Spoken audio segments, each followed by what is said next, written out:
महादलितों की जो योजनाएं आई थी उसमें पासवान जाति सिर्फ ऐसा था जिसका उसको फ़ायदा नहीं मिल रहा था।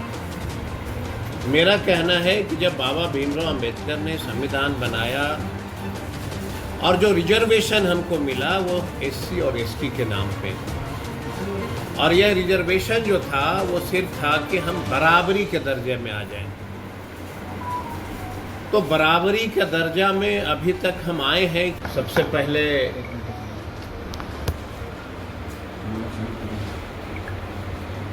पहले मैं आपको ये बता देना चाहता हूँ कि माननीय उच्च न्यायालय के द्वारा एक फैसला आया, उसमें यह स्पष्ट रूप से कहा गया कि सरकार अगर चाहे तो आरक्षण जो है प्रावधान कर सकता है, और इसके चलते पूरे तमाम बिहार के दलित समाज में, पिछड़ों में काफ़ी तकलीफ है। मैं माननीय उच्च न्यायालय के फैसला सर्वोपरि होता है, मैं बहुत सम्मान करता हूँ, लेकिन जो वस्तु स्थिति है गरीबी का, दलितों के हालात का, इस पर चर्चा करना हमारे लिए कोई अपराध नहीं है। और पूर्व में भी देखा गया है कि बिहार के माननीय मुख्यमंत्री जी के द्वारा एक फैसला लिया गया था कि दलितों का बंटवारा, इसमें बिहार में दलित और महादलित शब्द का प्रयोग किया गया, और जब दलित और महादलित हुआ तो सिर्फ एक जाति, वह सिर्फ पासवान जाति को दलित में रखा गया, बाकी को महादलित में किया गया। महादलितों की जो योजनाएं आई थी उसमें पासवान जाति सिर्फ ऐसा था जिसका उसको फ़ायदा नहीं मिल रहा था। मेरा कहना है कि जब बाबा भीमराव अंबेडकर ने संविधान बनाया और जो रिजर्वेशन हमको मिला वो एससी और एसटी के नाम पे, और यह रिजर्वेशन जो था वो सिर्फ था कि हम बराबरी के दर्जे में आ जाएं। अपनी पक्ष को रख के कि जातीय जनगणना होनी चाहिए। जब जातीय जनगणना हो गई उसमें यह स्पष्ट रूप से दिखा कि दलितों की क्या हालात है बिहार में। 95% दलितों के पास अपना मकान नहीं, अपना एजुकेशन नहीं, कोई घर नहीं, कोई ज़मीन नहीं। यह मैं नहीं कहता हूँ, यह बिहार सरकार ने जातीय जनगणना के बाद स्वयं यह एक्सेप्ट किया कि 95% जो है लोग जो हैं आज भी गरीबी रेखा के नीचे हैं। जब सरकार ने यह मान लिया, उसके बाद फिर मैंने देखा कि केंद्र के मंत्री माननीय जीतन राम मांझी जी ने ये कहा कि 70 वर्षों से दलित जो है फायदा उठा रहे हैं, हम लोग नहीं उठा रहे हैं। मेरा यह मानना है कि गया जिला के जनता ने आपको बहुत अच्छा मैंडेट दिया है, और यह मैंडेट पासवानों का भी था, दलित रविदास का, चौधरी का, सबका था। यह मैंडेट आपको इसलिए नहीं मिला था कि आप जाति विशेष करके जो है आप लोगों के खिलाफ करना चाहेंगे, और वह भी एक केंद्रीय मंत्री को यह बिल्कुल शोभा नहीं देता कि जाति सूचक शब्द का प्रयोग करे कि भाई ये 4 जातियों को भरपूर फ़ायदा हुआ है।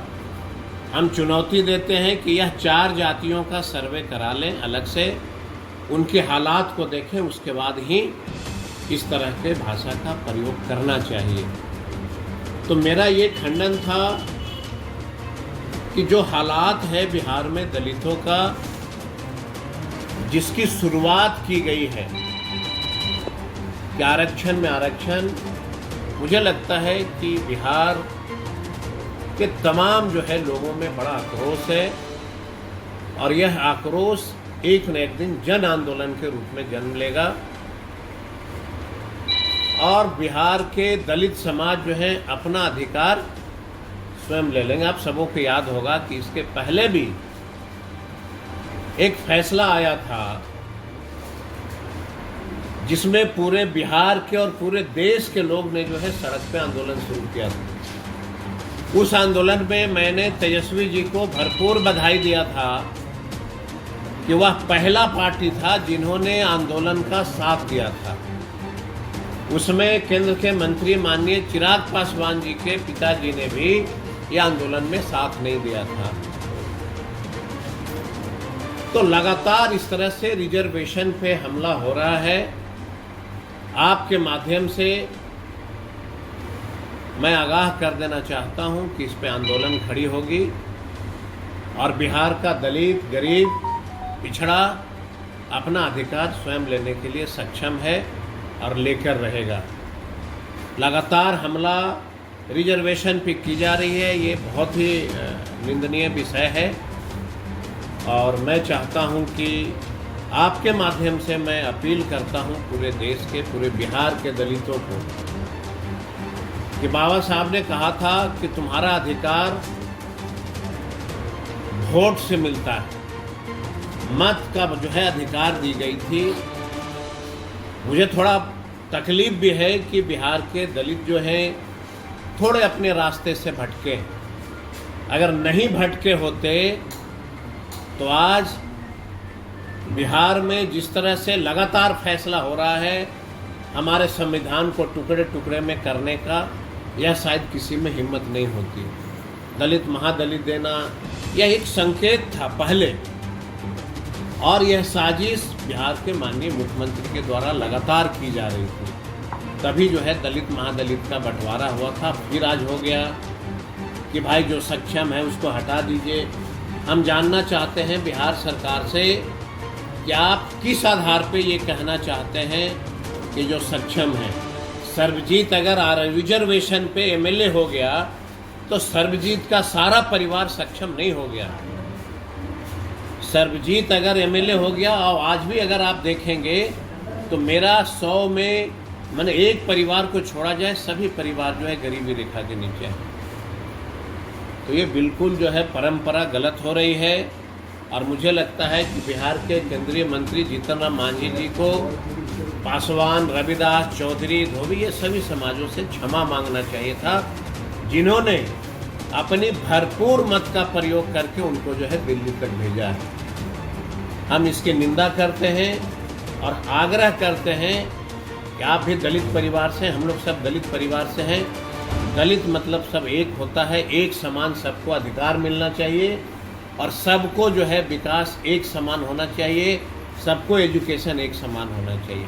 एक बात करना है, अगर केंद्र ये सुप्रीम कोर्ट ने ये बात कही है, उससे आरक्षण में खतरा है क्या? मैंने एक एग्जाम्पल दिया कि माननीय मुख्यमंत्री ने दलित और महादलित शब्द का प्रयोग किया, तो उसी में से एक जाति को पूर्ण रूप से वंचित की गई। 44,000 टोला सेवक विकास मित्र की बिहार में बहाली हुई, उसमें पासवान जाति को क्यों वंचित किया गया? इसका मतलब है कि आप एक संकेत दे रहे हैं कि सरकार को कौन सी जाति वोट देगा और नहीं देगा, उसके आधार पे आप सबको खंडित करना हो। ये एक संकेत है कि जिसकी भी सरकार बनेगी, अगर उस सरकार को पासवान जाति वोट नहीं देगा तो आपको पावर मिल जाएगा, आप उसका रिजर्वेशन समाप्त करिएगा। अगर रविदास आपको वोट नहीं करता है तो आप उसका जो है रिजर्वेशन समाप्त करिएगा। चौधरी अगर सरकार के पक्ष में वोट नहीं देता है, आप उसका रिजर्वेशन समाप्त करिएगा। यह अधिकार अगर राज्य को मिलेगा तो पूर्ण रूप से यह रिजर्वेशन समाप्त कर दी जाएगी। अच्छा सर, आप ये मानते हैं कि जो आरक्षण की सुविधा दी गई उसका 80% भी लाभ लोगों ने उठाया? अगर सरकार एजुकेशन की व्यवस्था अच्छी की होती, सब व्यक्ति को फायदा होता।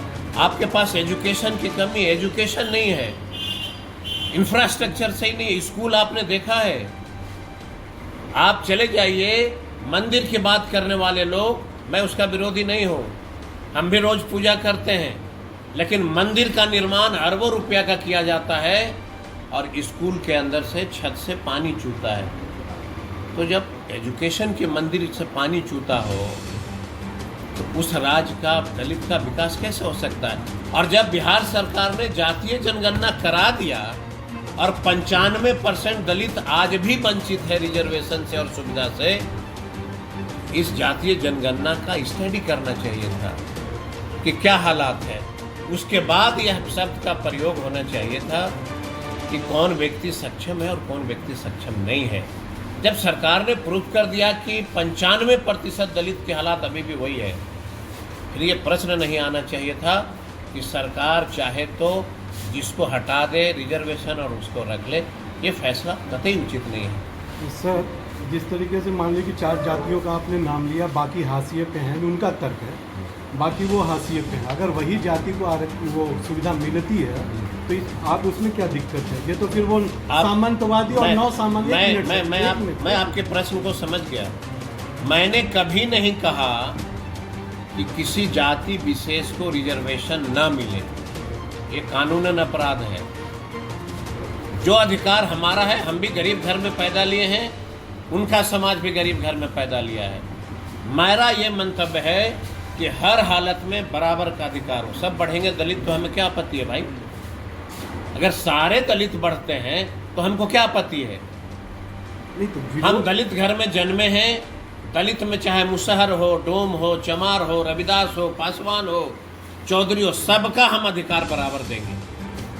और हमारी पार्टी की भी यही सिद्धांत है, ये जान लीजिएगा कि मेरे लिए सभी पार्टी, सभी मतलब जो दलित हैं, उसका अधिकार हमारे दल में सबको बराबर है।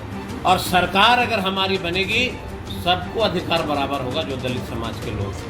साहब तो जो आंदोलन की बात कर रहे हैं, बांग्लादेश वाली स्थिति की बात कर रहे हैं, तो ये तो न वो सामंतवादी जो थे, ऐसा है मंडल आयोग के समय समक्ष जो उन लोगों ने हरकत की, वही हम लोग करने जाएंगे? या आप सवाल ये नहीं है, अगर कोई दलित अपना अधिकार मांगता हो और आप अगर हालात से चर्चा करते हैं तो हमको वो स्वीकार है।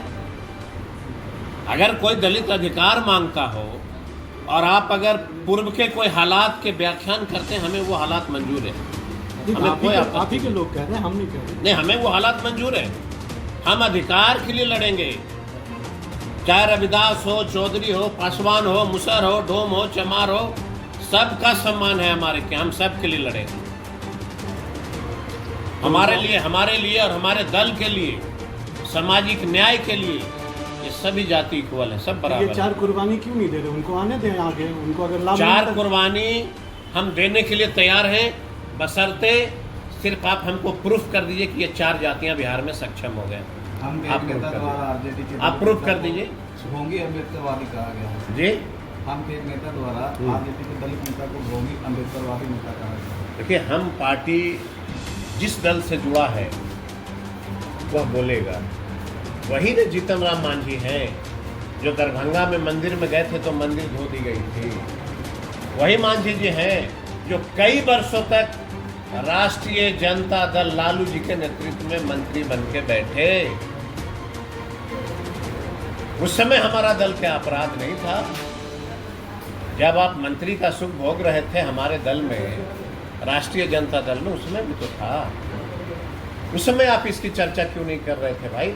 ये कह के आपने क्यों नहीं छोड़ दिया था कि आपका दल खराब है? मंत्री पद क्यों ले लिए थे? ये सवाल यहाँ सुख सुविधा का नहीं है। सवाल है कि जनता ने मैंडेट दिया है तो आपको सुख भोगने के लिए नहीं दिया है। जनता ने मैंडेट दिया है तो उसके अधिकार की लड़ाई लड़नी पड़ेगी। ये सवाल किसी एक जाति का नहीं था ना। सवाल ये था कि आरक्षण में आरक्षण क्यों?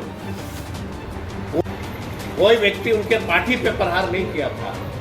आरक्षण में आरक्षण के ऊपर जो हुआ है फैसला, हम उसके खिलाफ हैं।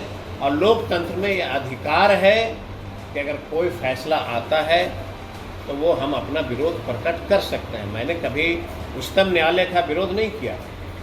उनका फैसला सर्वोपरि होता है किसी भी देश के लिए। हम उनके फैसले को सम्मान करते हैं।